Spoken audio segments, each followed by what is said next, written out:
Our first example is to find the sine of pi over 8 in the exact simplified form. Oh boy, okay, by that I mean, of course, I want all the square roots and all the other grisly algebra stuff, not a decimal answer. Anybody can punch in the sine of 22.5 degrees and get a decimal answer.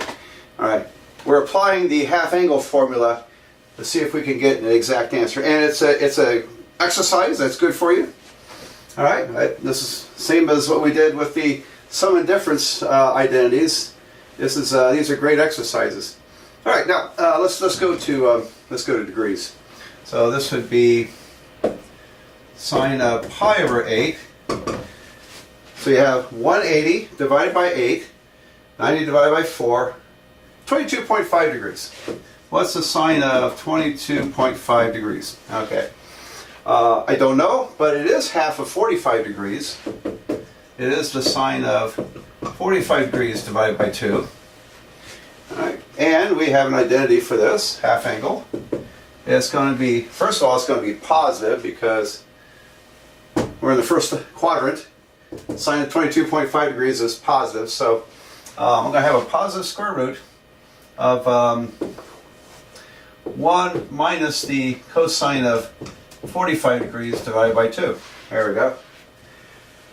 Alright, well, continuing on here, the cosine of 45 degrees is the square root of 2 over 2. And that's divided by 2. So we have a kind of a complex fraction here, and which looks kind of messy. So if you're my student, I would expect you to clean this up. So here's a real nice way to clean it up. If I multiply under the square root by 2 over 2, it's going to cancel this denominator. And so we have the square root of, distribute the 2 minus, those cancel, square root of 2. Down below, we get 2 times 2 is 4. And of course the square root of 4 is 2. So the sine of pi over 8 in exact form should be the square root of 2 minus the square root of 2 divided by 2. Yeah, a lot of 2's. So kind of a weird animal there, but that's what it is. And you can check this on a calculator.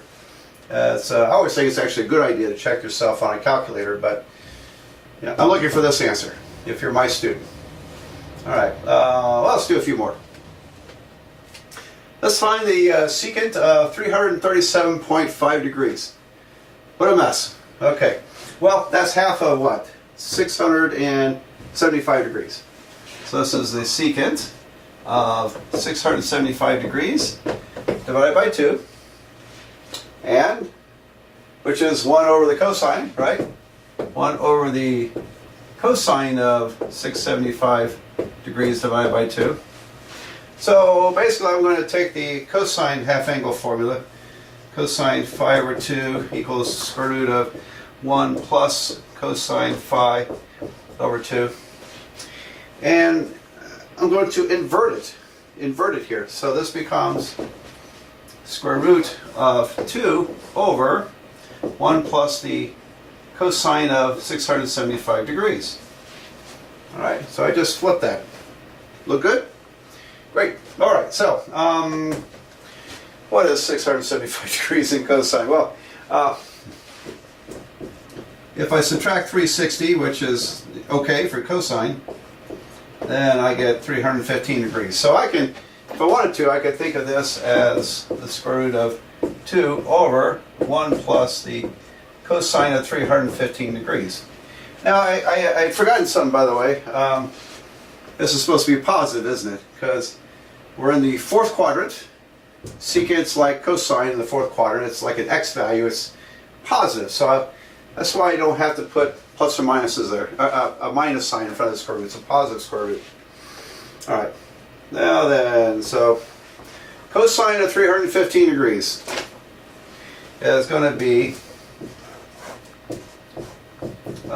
square root of 2 over 2, isn't it? Okay, it's the square root of 2 over 2.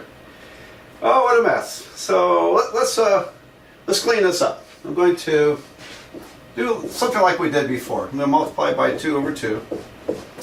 and I end up with the square root of 4 on top. Down below I've got 2 plus square root of 2 in square root form. 2 plus the square root of 2, like that. So I'm up to this expression here. Let me rewrite it up here, because I want to see if I can clean that up. Let's see, we're going to make this, so far we got it down to, that'll be 2. 2 divided by square root 2 plus the square root of 2. There we go. Alright, let's see if we can rationalize the denominator. Well, I think the technique would have to be this. I'm going to multiply top and bottom by 2 minus the square root of 2. So when you change this sign to a negative, multiply, it's going to we'll do something nice here. We'll start to rationalize the denominator. So on top I've got 2 times the square root of 2 minus the square root of 2. Down below I've got the square root of, what do I have? This is going to be 4. And then minus 2 square roots of 2 plus 2 square roots of 2, those cancel. And then I have minus 2. 4 minus 2. Very nice, but still under a square root. And so we have 2 square roots, 2 minus square root of 2 over square root of 2. Okay. Wow. All right. Well, we can be kind of creative here. I think.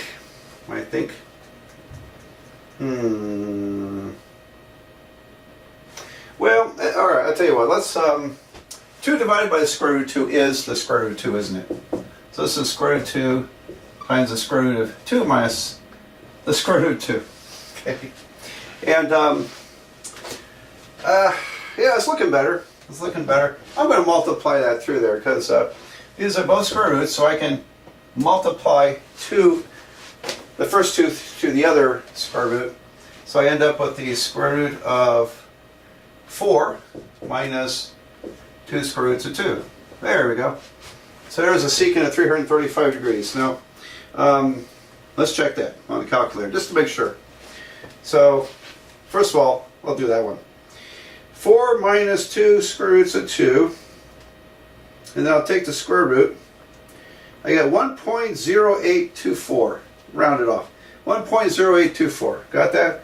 And then if I do 1 divided by cosine, 1 divided by cosine of 337.5, I get 1.0824.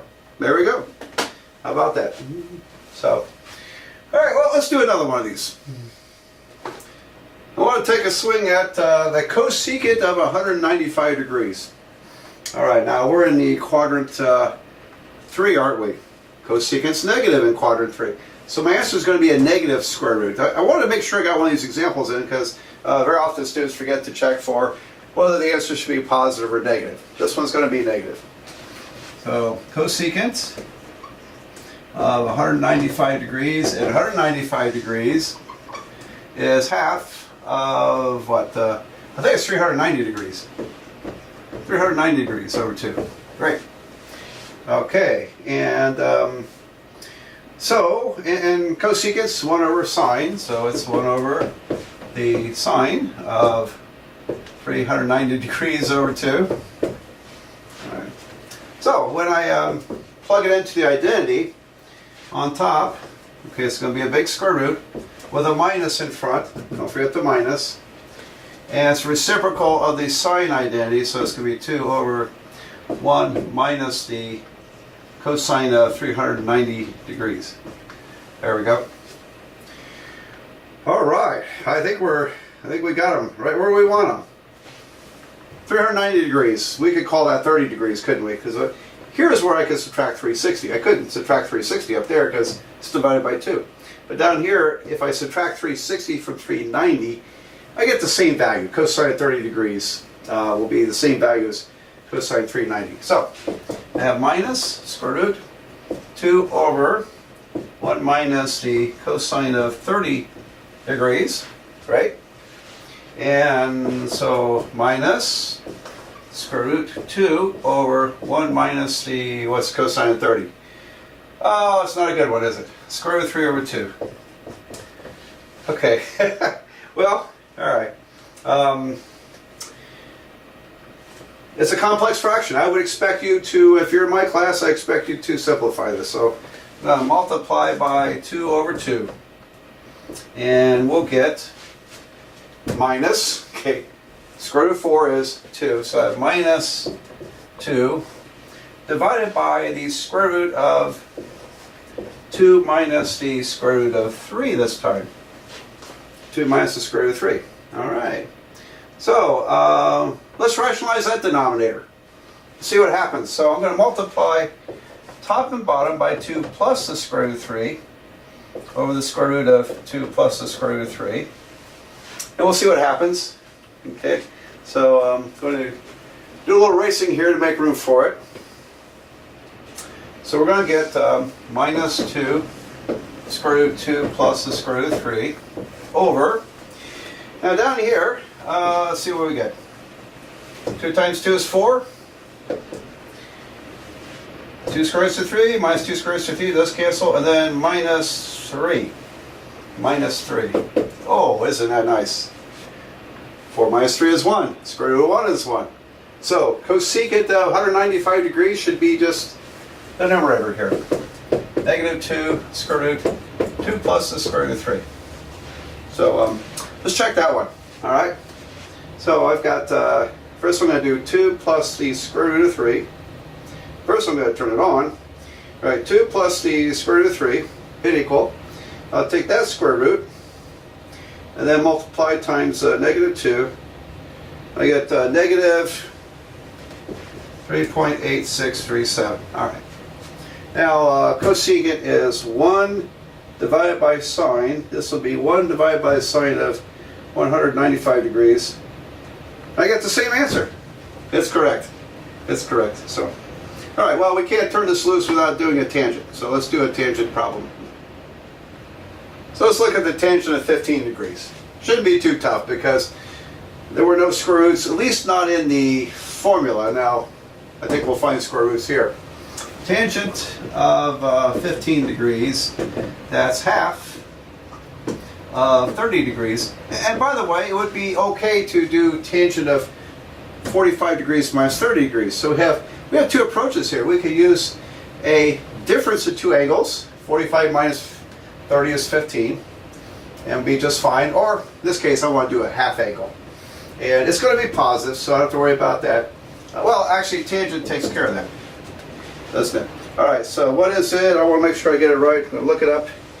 And it was sine over 1 plus cosine. All right, so we have sine of 30 degrees over 1 plus cosine 30 degrees.